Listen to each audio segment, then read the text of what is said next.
Thank you very much. So, Minnesota NORML is organizing a legislative advocacy committee. We're trying to get Minnesotans in every single district to get politically involved. So you can organize people in your community. There's people here who drove from as far as Bemidji. There's people who came from Duluth. From all over the state, people are here. Shout out where you came from. Stay close.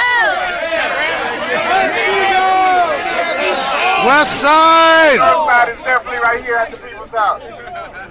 But next, I would like to, I implore y'all, if you want to see legalization happen here, it's not inevitable.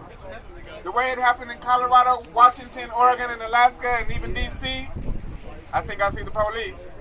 But the people made that happen. It was not their state legislature. We don't have that same system here in Minnesota. But if we put enough pressure on the 201 politicians up in here, they can put the question on the ballot for us. But they're not going to do it unless we put serious tension on them.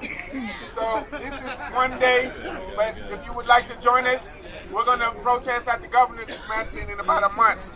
So we'll be there. Take the tension. Oliver talked about election season next year.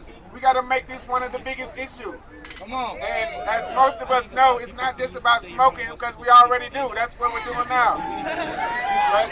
It's a civil liberty issue. The government can't tell us to not do this when it's not doing us harm, when it makes us feel better.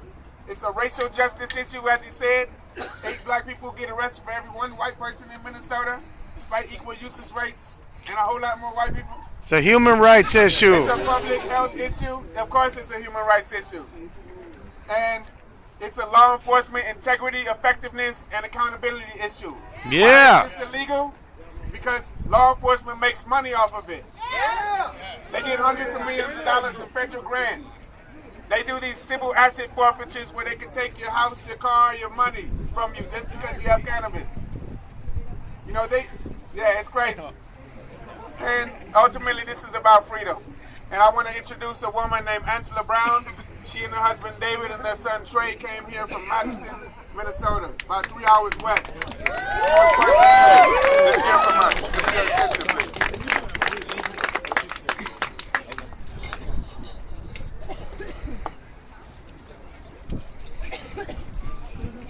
Hello, thank you for coming to support the need for cannabis reform.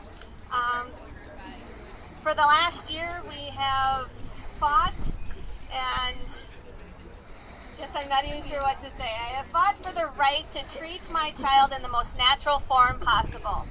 The biggest thing that is setting the laws from being passed is education. No one takes a few minutes to go on Google and educate themselves on the history and the needs of cannabis. Woo! We do. You do, yes. No, I am not a Charlotte's Web follower. I do believe in THC, and I do believe that there is a need for...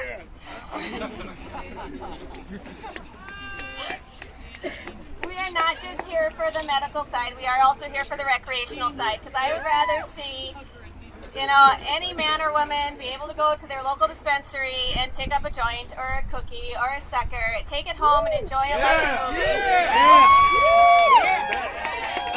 Versus the sad outcome of going to the local liquor store and then the next thing you know, a wife or husband is beaten because of an anger issue. So yes, there is a need for cannabis in this world, and we just need to positively